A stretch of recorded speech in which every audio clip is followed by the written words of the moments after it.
പൈസ ഉണ്ടാക്കാൻ വേണ്ടി ആയിരുന്നോ പണ്ടത്തെ പ്രഹസനങ്ങൾ? ഞാൻ സീരിയസ് ആയിട്ട് ഒരു കാര്യം പറയാം. ഞാൻ പൈസ ഉണ്ടാക്കാൻ വേണ്ടിയിട്ട് ഒന്നും ചെയ്തിട്ടില്ല.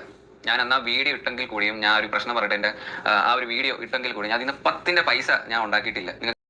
അങ്ങോട്ട് പോകുന്നതും ഞാനായാലും കൊച്ചുമായാലും ഓരോ കാര്യങ്ങൾ അച്ചീവ് ചെയ്യുന്നത് കാണുമ്പോൾ അവർക്കും ഒരു ഭയങ്കര പ്രൊഫീലാണ്. മുഖത്തൊന്നും വായിച്ചെടുക്കാൻ പറ്റില്ല. ഇപ്പൊ രണ്ടിടത്തല്ലേ, ഞാൻ അവിടെ കൊച്ചിനെ കാണണമെങ്കിൽ അങ്ങോട്ട് പോകണം, കൊച്ചിനെ കാണണമെങ്കിൽ ഇങ്ങോട്ട് വരണം. അപ്പൊ ഞാൻ കാണാതിരുന്ന് കാണുമ്പോൾ ഒരു പ്രത്യേക സ്നേഹം. നമസ്കാരം. പ്രവീൺ പ്രണവ് കുടുംബത്തിലെ ഇഷ്യൂസ് നിരവധി കോൺട്രവേഴ്സികൾ സൃഷ്ടിച്ചിരുന്നു. എന്നാൽ ഇപ്പോൾ അത് ഏകദേശം സോൾവ് ആയ മട്ടിലാണ്. വളരെ സ്നേഹത്തോടെ വീണ്ടും അവർ ഒന്നിച്ചിരിക്കുകയാണ്. അവരുടെ പ്രേക്ഷകർക്കൊക്കെ തന്നെ വളരെയധികം സന്തോഷമായിരിക്കുന്ന നിമിഷങ്ങളാണ് കഴിഞ്ഞുപോയത്. ഈ സമയത്ത് നിരവധി നെഗറ്റീവ് കമൻറ്റുകളും വരുന്നുണ്ട്. എന്തുകൊണ്ട് പ്രവീണിൻ്റെ കൂടെ മൃദുല വന്നില്ല, മൃദുലയും കുഞ്ഞും എന്തുകൊണ്ട് കുടുംബ വീട്ടിൽ എത്തിയില്ല എന്നുള്ള ചോദ്യങ്ങളുണ്ട്. എന്നാൽ ഇത്തരം ചോദ്യങ്ങൾക്കൊന്നും ഇവർ മറുപടി നൽകുന്നില്ല എന്നുള്ളതാണ്. പ്രണവിൻ്റെ ഒരു ക്വസ്റ്റ്യൻ Q&A വീഡിയോയിൽ അദ്ദേഹത്തിനോട് നിരവധി ചോദ്യങ്ങൾ ചോദിക്കുന്നുണ്ട്. നിങ്ങൾ അന്ന് നടത്തിയത് പ്രഹസനമായിരുന്നില്ലേ?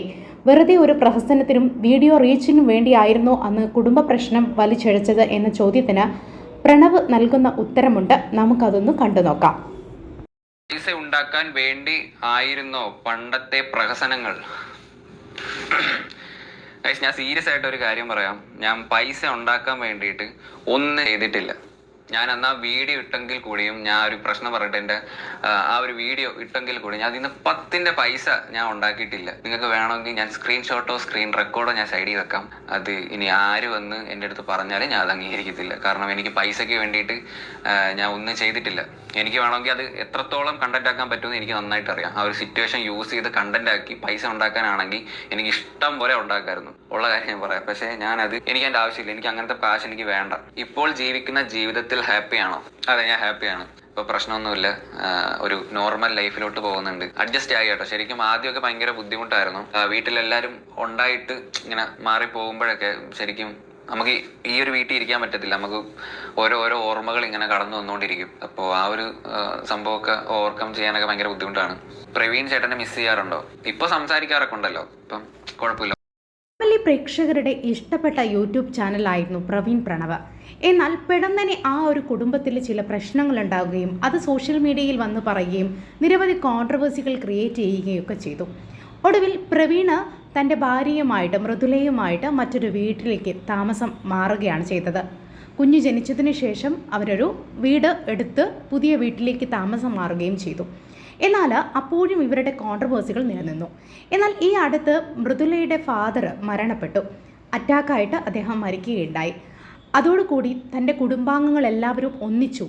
എല്ലാവരും ആ ഒരു ദുഃഖത്തിൽ അവരുടെ കൂടെ സ്ട്രെങ്തായിട്ട് നിലകൊള്ളുകയും അവർക്ക് വേണ്ട സപ്പോർട്ടുകൾ നൽകുകയും ചെയ്തു. അങ്ങനെ പതുക്കെ പതുക്കെ ആ ഒരു മഞ്ഞുമല ഉരുകി അവർ വളരെ സ്നേഹത്തോടെ ആയി എന്നാണ് പറയുന്നത്. എന്നാലും പ്രണവ് തൻ്റെ ആ ഒരു പ്രവീൺ ചേട്ടൻ പിരിഞ്ഞതിൽ ആ ഒരു പ്രശ്നം ഇഷ്യൂ ഉണ്ടായപ്പോൾ തനിക്ക് ഒരുപാട് ധൈര്യം തന്നു, താൻ ഒരുപാട് കാര്യങ്ങൾ പഠിച്ചു എന്നൊക്കെ പ്രണവ് കൂട്ടിച്ചേർക്കുന്നുണ്ട്. പ്രണവിൻ്റെ ആ സംസാരം നമുക്കൊന്ന് കേട്ടു നോക്കാം. എൻ്റെ കാര്യം പറയുവാണെങ്കിൽ, ഞാൻ ആ സിറ്റുവേഷനിൽ എനിക്ക് ഉറക്കമില്ലായിരുന്നു. മെയിനായിട്ട് എനിക്ക് ഉറങ്ങാൻ കഴിയുന്നുണ്ടായിരുന്നില്ല. അതിന് ഞാൻ ചെയ്ത പരിപാടി റീഡിങ്, പുസ്തകം വായിക്കാൻ തുടങ്ങിയത്.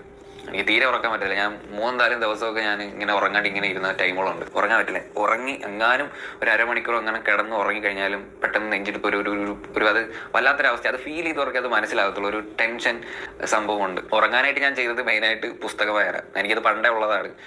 പുസ്തകമൊക്കെ എടുത്ത് വായിച്ചുകൊണ്ടിരിക്കുമ്പോൾ എനിക്ക് നോർമലി എനിക്ക് ഉറക്കം വരും. പഠിക്കുന്നത് എനിക്ക് ഇഷ്ടമല്ലല്ലോ, അപ്പം നമുക്ക് ഉറക്കം വരും. എനിക്കൊന്ന് ആ പ്രശ്നം കഴിഞ്ഞിട്ട് കുറച്ചാൾ കഴിഞ്ഞപ്പോൾ ഞാൻ ബ്ലോഗ് തുടങ്ങി. എനിക്ക് എൻഗേജ് ആയേ പറ്റുള്ളൂ. അഡ്ജസ്റ്റ് ആയി കേട്ടോ. ശരിക്കും ആദ്യമൊക്കെ ഭയങ്കര ബുദ്ധിമുട്ടായിരുന്നു. വീട്ടിലെല്ലാവരും ഉണ്ടായിട്ട് ഇങ്ങനെ മാറി പോകുമ്പോഴൊക്കെ ശരിക്കും നമുക്ക് ഈ ഒരു വീട്ടിൽ ഇരിക്കാൻ പറ്റത്തില്ല. നമുക്ക് ഓരോ ഓർമ്മകൾ ഇങ്ങനെ കടന്നു വന്നുകൊണ്ടിരിക്കും. അപ്പോൾ ആ ഒരു സംഭവമൊക്കെ ഓവർകം ചെയ്യാനൊക്കെ ഭയങ്കര ബുദ്ധിമുട്ടാണ്. പ്രവീൺ ചേട്ടനെ മിസ് ചെയ്യാറുണ്ടോ? ഇപ്പൊ സംസാരിക്കാറൊക്കെ ഉണ്ടല്ലോ. ഇപ്പം ഏതായാലും ഈ കുടുംബം ഇപ്പോൾ വീണ്ടും ഒന്നായിരിക്കുകയാണ്. ഇവർക്കിടയിൽ ചില പ്രശ്നങ്ങളുണ്ടെങ്കിലും ആ പ്രശ്നങ്ങളെല്ലാം സോൾവ് ആയിക്കൊണ്ട് ഇപ്പോൾ മുന്നോട്ട് പോവുകയാണ്. പ്രവീണ് ഫോർച്യൂണർ പുതിയ ഒരു കാറ് വാങ്ങിക്കുകയും തൻ്റെ സഹോദരനെയും അതുപോലെ അച്ഛനെയും അമ്മയെയും ഒക്കെ കാണിച്ചു കൊടുക്കാൻ വരുന്നൊരു വീഡിയോ ഉണ്ട്.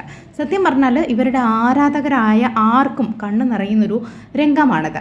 വളരെ മനോഹരമായിട്ടുള്ളൊരു വീഡിയോ. അപ്പോൾ ആ ഒരു വീഡിയോയിലെ ചില ഭാഗങ്ങൾ കൂടി നമുക്ക് കണ്ടു നോക്കാം കേട്ടോ. പോയ മകൻ തിരികെ വന്നിരിക്കുന്നു. നാട് വിട്ടുപോയ മകൻ തിരിച്ച് വീട്ടിലേക്ക്.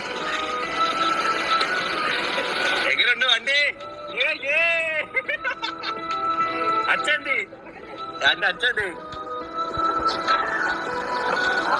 അച്ഛോ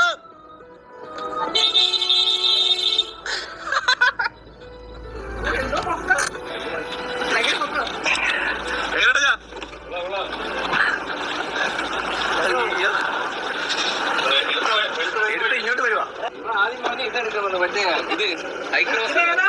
ഇത് ഫോർച്യൂണർ അല്ല ഇവന്റെ ആഗ്രഹമല്ലായിരുന്നു. ഇവ ആദ്യം തൊട്ടേ മണ്ണേ പറയുന്നതാണ് ഫോർച്യൂണർ എടുക്കുന്നത്.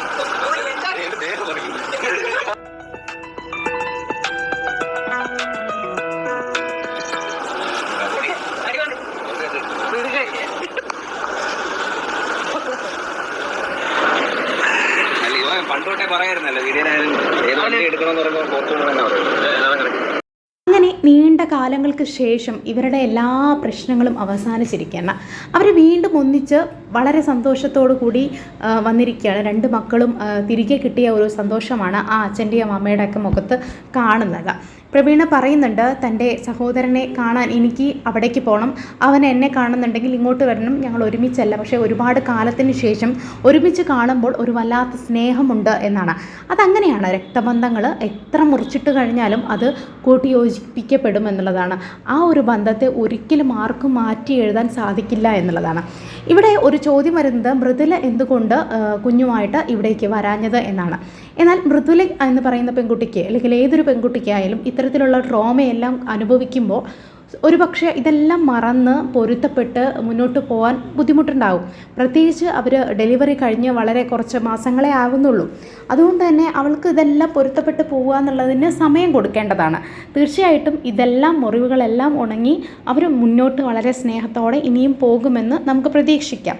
നമുക്ക് ആ ഒരു കുടുംബത്തിന് എല്ലാ ഭാവുകങ്ങളും നേരാവുന്നതാണ്. ഇതെല്ലാം കണ്ട് പ്രേക്ഷകരായ നിങ്ങളുടെ അഭിപ്രായം എന്താണ് താഴെ കമൻറ്റ് ബോക്സിൽ രേഖപ്പെടുത്തുമല്ലോ. ചാനൽ ഇഷ്ടപ്പെട്ടെങ്കിൽ ഒന്ന് സബ്സ്ക്രൈബ് ചെയ്യണം, സപ്പോർട്ട് ചെയ്യണം. താങ്ക്